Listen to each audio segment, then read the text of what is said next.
Did you ever notice that figuring out what you don't want is much easier than deciding what you do really want? Maybe this is due to a huge variety of options, lifestyles, and stories that we are exposed to daily, or maybe the negative space is just more obvious to us. But anyways, deciding what you don't want is a very important step towards intentional living, and in today's video I'll share with you what I personally am saying no to in 2024. And one of the things that I will be talking about is something that I've been advocating for quite a while, but it's a no for me next year. So if you're interested, make sure to watch the video till the end, and I hope that you will find some useful tips and inspirations. By the way, if you're new here, welcome. I'm Anna, and I make videos about minimalism, intentional and simple living, and personal adventures of a heavy-duty introvert. And if you're back, I'm so glad to have your company again. So, first of all, in 2024, I'm saying no to information overload. I don't know about you, but this year I was especially exhausted by all the information intake that I allowed to happen to me. And of course, we cannot control everything. We are just exposed to so many things daily, and it's just how our world operates. But I still want this to be different for me at least, and there are still some little steps that we can take in order to gain a better information routine. And here's what I'm going to do.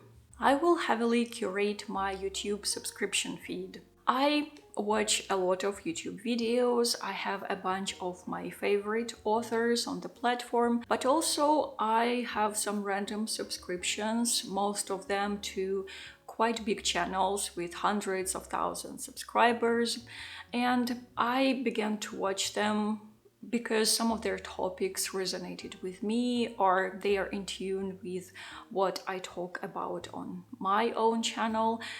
Or I thought that there must be some value in what those creators make because so many people are watching them, but actually it didn't work out for me as it turned out. Some of them have become too sensationalist or dramatic, and some are constantly repurposing their own content or other people's ideas, and there's much less authenticity and relatability, at least for me personally. Of course, I'm speaking only for myself here. So I'm going to severely reduce the number of YouTube subscriptions and leave only those channels that bring me inspiration, hope, confidence, or constructive knowledge. I will prioritize reading and listening over watching. Watching is the most overwhelming experience information-wise, and it just leaves so little to imagination. So I'm going to read more, not only books, but also publications from other people. I'm subscribed to some very interesting newsletters that I'm enjoying a lot, and it's just like creating your own newspaper, your own feed without any algorithms or ads involved. It's very refreshing. I used to like Medium a lot when it was just started. I even used to write there and found a great community of authors and readers. But then it changed, and right now, at the moment, the content on Medium is feeding on sensationalism again and some unhealthy controversy. And at the moment, I enjoy Substack so much more. I plan to listen to more podcasts. I have a couple of favorite ones that are in Russian, which is my mother tongue, but maybe I will use some of recommendations of Brian because he's a huge fan of podcasts, and I also love to listen to books. Yeah, I do enjoy audiobooks, especially when I'm crafting, when I'm knitting or crocheting. It's a very relaxing thing to do, just to listen to some great book.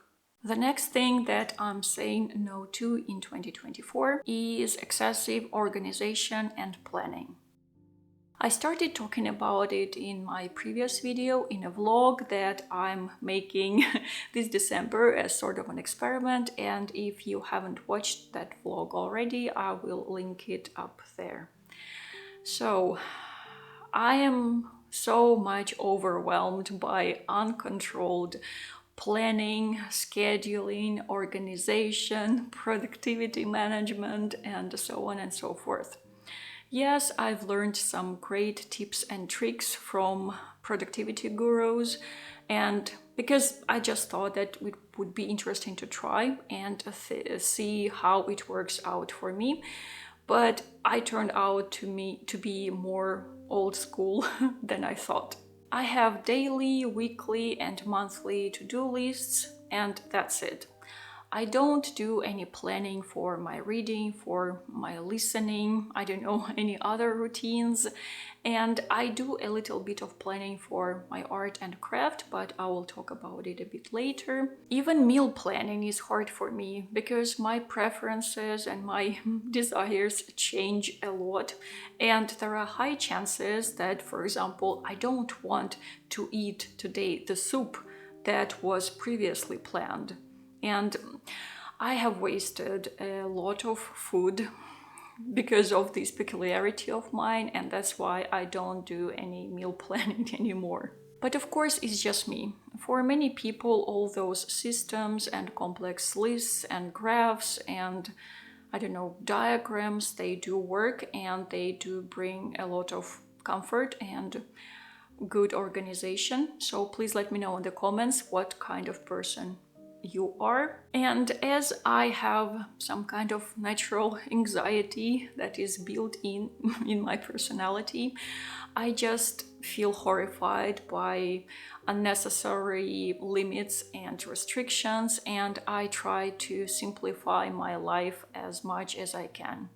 Even my shopping lists look like tiny pieces of scrap paper with some scribbles, because this is the way that everything works for me, is just random, intuitive, with a little bit of organization, of course.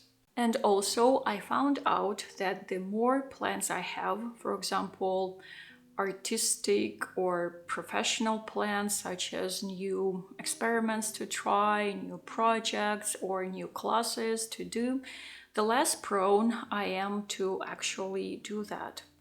I feel like that excessive type of planning takes away the energy that could be put into action. I'm saying no to feeling stuck. As a highly sensitive person, I value my rituals and my habits a lot because they help me feel grounded and also present here and now. But on the other hand, this desire to live in a very predictable environment and to be a very predictable person overall can be pretty deteriorating. At first, you don't notice anything at all, but then all of a sudden, you find your usual comfort pretty discomforting and restrictive. As if you've been sitting in your favorite armchair for a while and you feel cozy, but then when you finally want to get up, you cannot.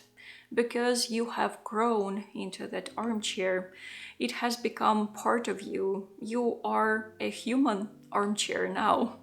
I know it's more like of a horror movie script, but I think you get the metaphor. This feeling of being stuck can be very different, and it can appear in many various spheres of life, and it's unique for everyone.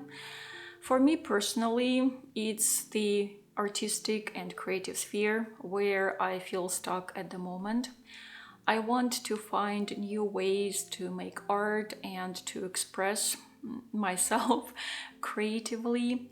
I don't want to feel stale inside. I don't want to make something that is no longer me. I have changed a lot and I want to introduce even more simplicity, joy, and brightness in some way. And I'm very excited to see what my intention will lead to next year. I'm saying no to stereotypes and biases. I've always been very repulsed by all sorts of stereotypical and biased attitudes, black and white thinking, or mindless labeling, and this is why it's so hard to admit that from time to time I still fall into that pit of being judgmental and biased. And although most often I catch myself on that pretty quickly, I still want to say a radical no to that. I want to perceive the world with fresh eyes, with fresh mind, not cluttered with some outdated labels. This concerns everything. People, things, countries, ideas, experiences. Inner freedom can be so much compromised by stereotypes and generalizations.